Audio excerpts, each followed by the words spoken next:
Welcome to Prime Suspects. Alongside Adam Bjorn and Prime Sports co-founder Joe Brennan Jr., I'm your host, Matt Landis. Adam, the World Cup is in the books. It came down to the wire, but you staved off an Argentina victory.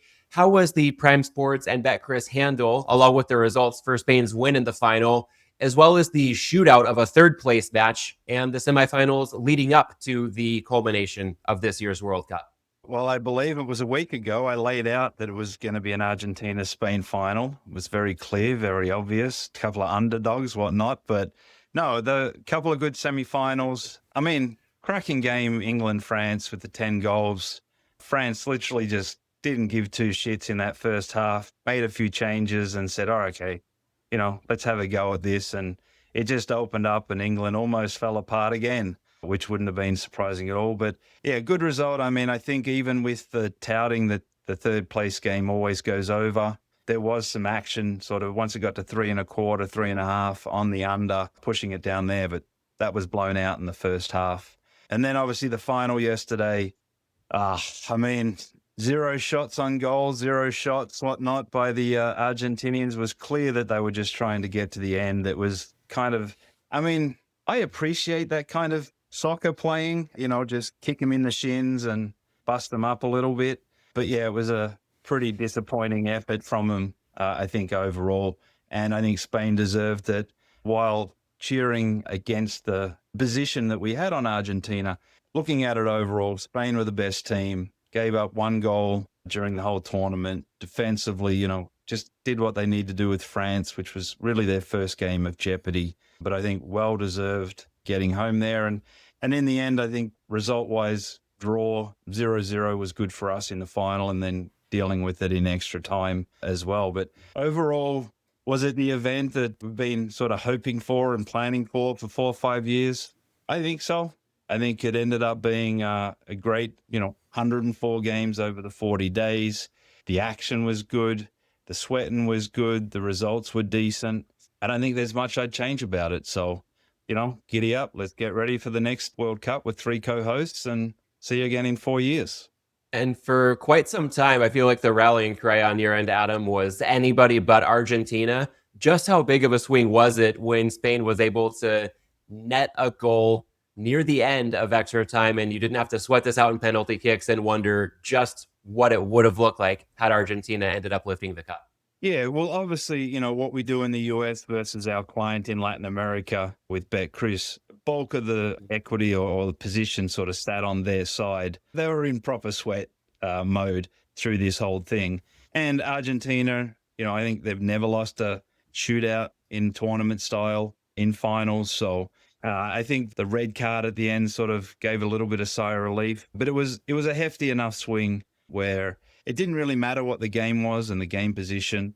Always trying to look at them a little bit differently. But the loss was so big on the Argentinian win that the game really didn't matter. And that's kind of in contrary to what I always say is take the futures, don't worry about the futures. You write enough on the final to counteract anything. Not on this one. Okay, that got cut off a bit on my end. Jesse, did you capture it? Okay. Okay. Yeah, Adam, the last I heard was typically you'll just write the game as if it's any other game and let things take care of themselves. But it seemed like this was enough exposure to actually consider a different approach. So yeah, unlike when I'm normally speaking about futures and just say write the futures because ultimately you write enough on the final game, this wasn't the case in that the exposure was big enough that no matter what was written on the final, we weren't going to kind of just cover it up, especially with the negative equity as well. And another theme that we've spoken to beyond the scope of the World Cup is in-game betting increasingly becoming a bigger part of the picture. With how dominant Spain looked, you touched on Argentina not getting its first shot on goal until just about the end of the game. And then Argentina also getting a red card. Did the live handle shift things at all relative to what you were looking at pregame? Or did the Argentina exposure continue to mount, at least within that section of the market? Well, I will say that Spain pricing and the game pricing held up very strong in the beginning because of so much, the anticipation was Spain were eventually going to break through and the draw didn't decay. The totals didn't decay like they normally would in those positions because Spain just dominated it. And the expectation was they would come through at some point. Obviously, the red card was right at the end. It didn't really have that much effect on it. But obviously, the extra time marker just completely changed with Spain being a lot shorter than what they would have been had they not been up one man. But I think that was the key. That's the thing with soccer is people watch it so much that it doesn't decay like the data does in some spots because they're just looking at possession and some of those things. So I think there is some opportunity if you have a bit of a stomach about you to sort of not necessarily worry about possession because, again, ultimately these things swing back and forth and momentum changes. But soccer is one where that momentum in the first 5-10 minutes just seems to hold up the market. And this one even extended further as Spain just dominated possession and really sort of was attacking wave after wave. And I know we've got a lot of focus on the final, and rightfully so, as it's very fresh in our memories and ended up being quite a captivating viewing experience. But Adam, if we want to zoom out and consider all 104 matches now being complete, what stands out as perhaps the most bet across Prime Sports and Betcris and or the biggest swings for the book of the whole tournament?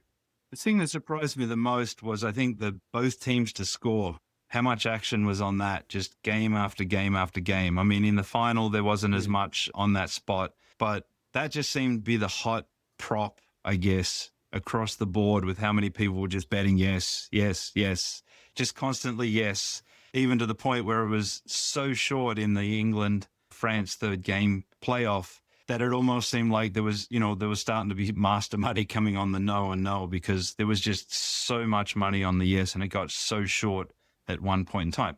Obviously, the yes collected. Masters lost that one, but that was sort of the one prop that just people kept asking about because there was sort of so much action on it. And I think the totals got a lot more action, I think, than the spreads in some spots. And, I think that was sort of where it ended up, where there was just so many goals early on. People were playing those overs, and then those overs sort of got to numbers that were sort of unseen of in previous knockout tournaments. And people already had the money in their pocket and they'd keep playing over. And that's where, some of the sharps and the masters started really, getting on some of those games and taking advantage of the unders and the results that fell once you get to that knockout stage and there's more jeopardy in it. As for swings, obviously Argentina not winning that thing was one of the big swings, not necessarily to the positive, but escaping the negative, I should say. But overall, again, I think there was the biggest swings were those late goals. Argentina over Egypt. I mean, that was probably the most defining game in the sense we would have gotten rid of Argentina early on. But, the position that we had at 2-0 coming back was one that will be remembered and hurt. And then on the flip side, I'll always go back to the Spain-Cape Verde as being the 0-0 and the one that really sort of kick-started this thing result-wise. And Joe, let's bring you into the fold as well. Would love to get your thoughts on yesterday's final, the tournament overall, and even beyond the action on the pitch, anything from the USA, Canada, and Mexico hosting the event. What are you going to take away from the World Cup? It's funny, I look at yesterday's final through, oddly enough, a very Philly lens. Spain, the defensive blanket that they threw over this entire tournament reminded me of the 2025 Philadelphia Eagles that just manhandled the Chiefs, didn't let them cross center field until about, 5 minutes left to go in the third quarter of that Super Bowl. And then on the other side, Argentina reminded me of the 1974 Philadelphia Flyers, the Broad Street Bullies. It's amazing how much goodwill gets extended to Argentina with the kind of game they play because they've got, not only probably one of the all-time greats, but one of the all-time cutest players sitting in front of them, and Messi draws so much goodwill. But it was an incredibly dominating experience. Spain had more goals waved off than Argentina had shots on goal, which is amazing, isn't it? At no point, really, did Spain ever looked troubled by Argentina. And amazing, so I know we mentioned this last week and maybe even the week before. Spain came into this tournament as co-favorite along with France. They had that first game against Cabo Verde and they just dropped off the map, which is amazing because it's like, okay, well, they have that opening round draw against a small opponent. They certainly weren't alone in having those kind of results. But it's amazing how quickly fashion takes over in the public eye. Like Spain just wasn't getting touted. They weren't in the popular imagination. I think people didn't gravitate to the Spanish players the way they did to, say, France and obviously Argentina with Messi, or even England with Jude Bellingham and Harry Kane. So the fact that that Spain had the odds that they did coming into, especially through the knockout rounds, is kind of amazing when you think about it. When you look at how they, frankly, from a defensive perspective, dominated this tournament. And by the way, I think it's going to be interesting that, probably the trivia question of all time coming out of this tournament was, who was the one person who scored a goal against Spain in the entire 2026 World Cup? And it's Charles de Ketelaere from Belgium, of all places. So he can, for the rest of the time, he's a trivia answer to a trivia question, but also a guy who, he can kick back at any bar in Belgium with a lambic beer and say, like, well, I don't know about pikers like Messi or Mbappe or Dembele, but I was able to score on Spain, right? Besides that, I think the tournament itself, really, you could say the team that was supposed to win did win. Spain was the defending European champions. They came into this one, and other than an initial hiccup during we'll call it the warm-up game of the group stages, just dominated with that defense. You can't win soccer if you can't score goals, and I don't think there was any time yesterday that anybody thought, short of it going to penalties, that Argentina was going to bucket one. And Adam, I recall after Spain and Cape Verde tied early on, we talked about the notion of load management possibly becoming a bigger factor in the World Cup with a bigger field this year, an extra round after the group stage. Is there anything else the market may have missed, or is there just a primacy bias when it comes to Spain's underwhelming first showing in this tournament that may have left a lot of the perceived value on them to go ahead and win the whole thing? Well, I guess now we can call it perceived value just with the benefit of hindsight. I came into this with a very somewhat biased against the Europeans. And then at some point, it just looked like we were at the Euros anyway, when there was really just Argentina left that was non-European. So I think, the way it sort of all fell, just the late goals just turned so much of this stuff on its head. Was it the conditioning of players? I mean, we looked at one point where the travel impacted it. I mean, Spain literally played in nice air-conditioned stadiums, and this was, I think, their first outdoor game that really, put some pressure on the play. Argentina had been all over the place, Miami multiple times, humidity, things like this. So I think looking at the balance of some of these things, they showed up very late. But yeah, going back to the first game, there was no real jeopardy on anyone in that first game. The big teams knew they had the extra game. They knew they had to sort of balance their players and their team. And that ultimately just sort of played out by, the best team winning in the end.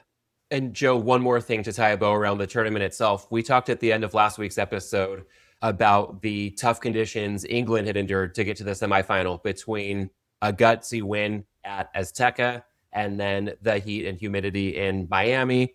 And for other teams as well, there are varying factors: travel conditions they had most recently played in, rest versus their opponent's rest time heading into a match. In some cases, you could say the teams with the more adverse conditions had built up some resilience. In other cases, you could say, hey, that's really taxing. Eventually, it will take its toll. Did anything on either end of that spectrum stand out to you as we caught the semifinals and the final to ultimately decide this year's champion? I don't think you can bitch and moan about Miami too much in regards to Argentina, since their main guy currently plies his trade down there. Here's the thing, one thing to also keep in mind about who appeared in this final, Spain was this heavy defensive blanket that seemed to be underestimated because they just didn't have, we'll say, as much star power up front. When their player of the tournament is Roja, he didn't score a goal. He didn't even get an assist, but he was the most influential player, got the golden ball for the tournament. That says something about the style of play that you have. So I've heard people say, oh, Spain was boring. Great. Well, Argentina was exciting, but maybe not in the way that you would necessarily want for a team that's going to make the final of the World Cup, because I found myself thinking of Argentina, in addition to their thuggishness, a la the Broad Street Bullies. I thought of them having the same kind of run that the New England Patriots had on their way to winning the AFC Championship and appearing in this past season's Super Bowl, in that they had teams practically falling down in front of them, losing their starting quarterbacks, practically committing suicide in order to clear the way for New England to make it to the big game. And you can look at Argentina's run, especially in the knockout round, and say, yeah, they were definitely lucky when it came to this stuff. They started off against the Titans from Cape Verde, and who stretched them, right? You look at Egypt, had to snatch defeat from the jaws of victory against Argentina for them to move on. And then, England, they spent seemingly the whole second half backpedaling against Argentina. I don't know if anybody over on their side truly believes that the game is ever truly coming home, because they too seem like they were snatching defeat from the jaws of victory. So Argentina, while they got there, I think it was a mix of very fortuitous run against weaker side of competition.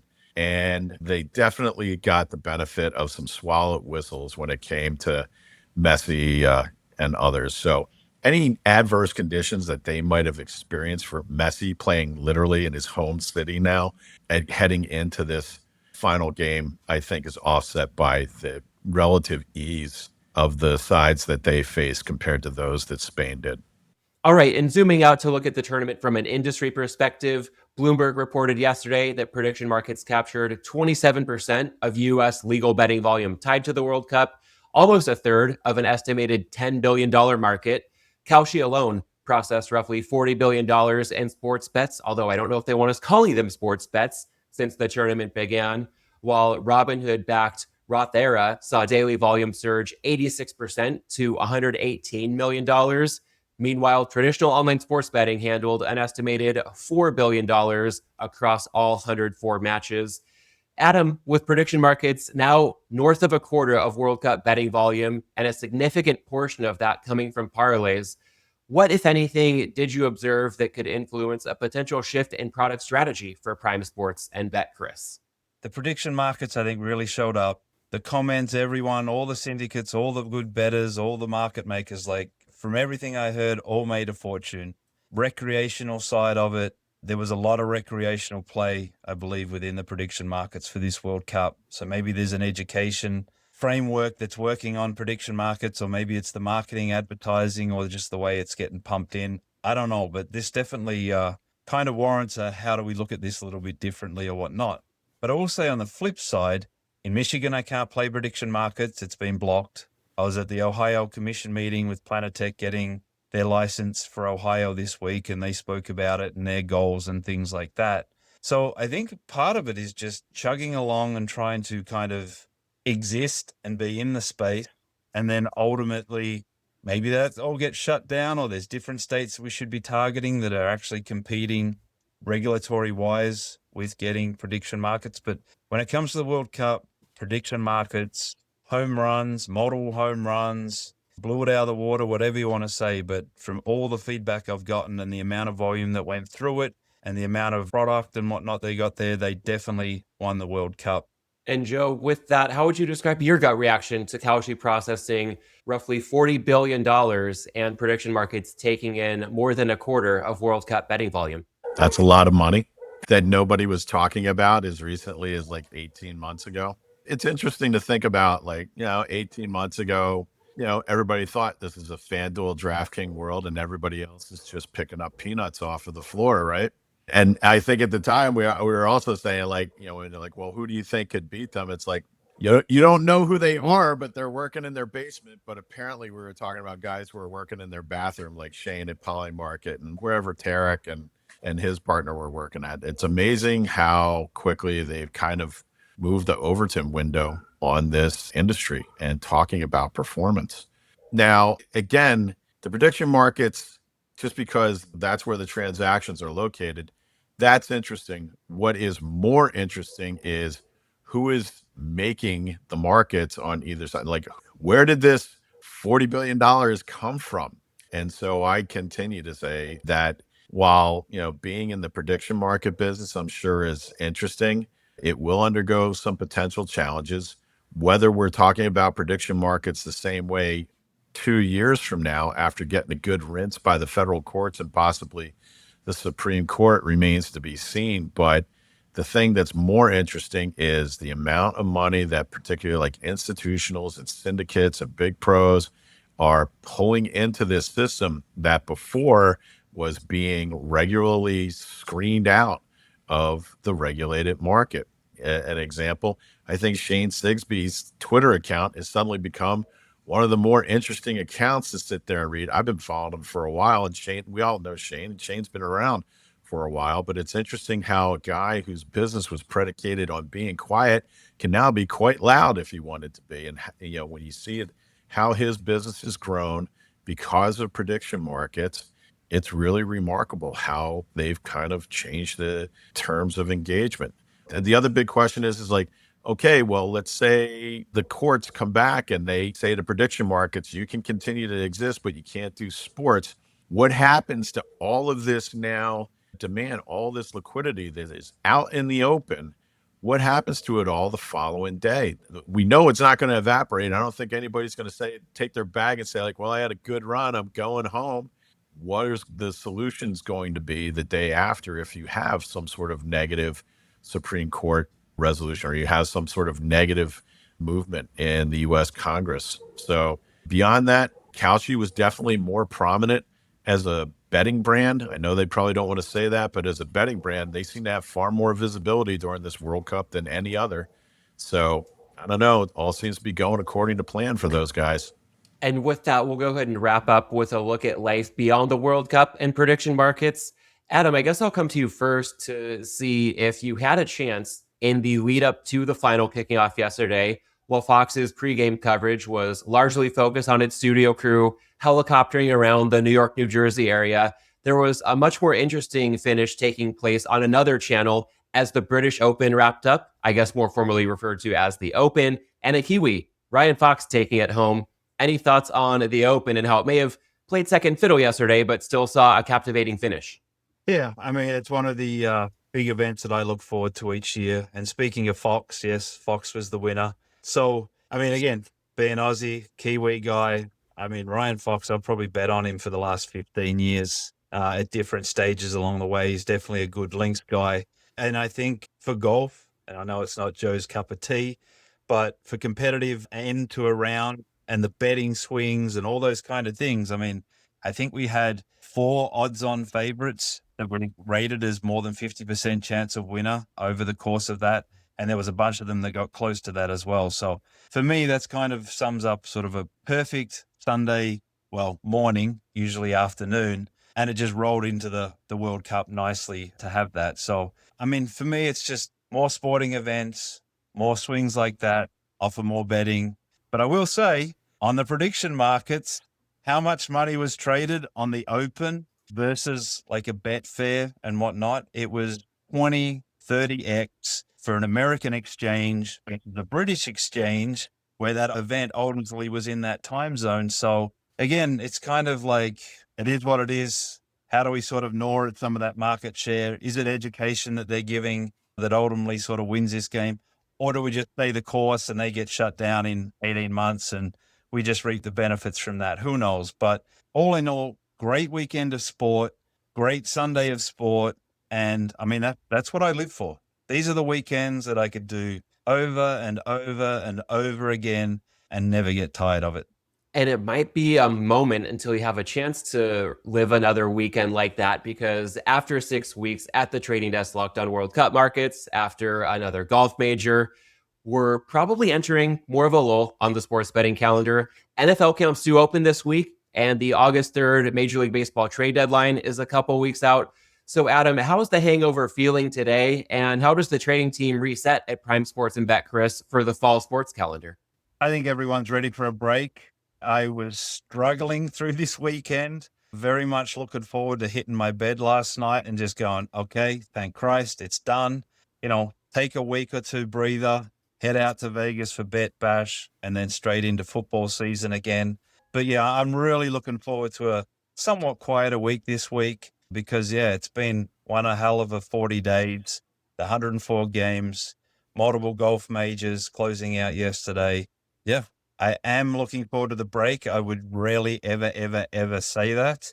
But it is time to sort of take a few days and prep and start getting ready for football season. And that was kind of the anticipated and good thing of all of this was there was no downtime this year. But I am looking forward to a few days of quiet time. I've got my 24-year-old's birthday today where we're heading out to a county fair once we're done with this. And then another birthday Friday. And yeah, then we'll sail into August and what comes from there. And Joe, I know you've got a county fair on tap in your neck of the woods as well. So whether it's sports related or otherwise, as Adam takes a beat to decompress with camps opening, with the trade deadline looming, what's at the top of your radar for the foreseeable future? Well, first of all, the dairy cow competition tomorrow at the Loudoun County Fair. Taking bets right here, baby. But no, it's right now, according to the countdown, it is 51 days, 5 hours, and 53 minutes, and 22, 21, 20 seconds until the kickoff of the NFL season. So we're going to have a little bit of a lull here as far as like big events. Baseball looks great. Hey, people, rediscover America's pastime because there's a lot of really interesting divisional races going on here right now. But yeah, it is good to take, just as far as like big tentpole events, it's good to take a little bit of a breather. The bettors, what do they do now? You know, a lot of money moved around during the course of the World Cup. You know, if you won during the World Cup, are you just going to sit on that egg until NFL season? Or are you going to look for places to put that? Is it going to be baseball? Is it going to be tennis? Is it going to be golf? Like, you know, if you're a sports book, you just cannot sit around and wait for players. Because remember, the beginning of every football season, it is a blizzard of offers here from every sports book, the bonus thing, everything. You know, you do not want to be reacquiring your player here in, you know, less than 2 months' time. So how do you keep them activated? How do you keep them engaged, especially if they took home some of your money? With that, we'll go ahead and wrap up this week's episode. To the audience, thanks as always for tuning in. Enjoy the afterglow of the World Cup and a bit of a breather on the sports calendar, and we'll catch you next week. Thanks for listening to this week's episode of Prime Suspects. Register for Prime Sports at primesports.com and download the Prime Sports app. You can follow us on Twitter at PrimeSuspects_, at Joe Brennan Jr., and at Adam Bjorn. You must be 21 or over to play on Prime Sports. Always bet responsibly and within your limits. If you or someone you know has a gambling problem, call 1-800-GAMBLER.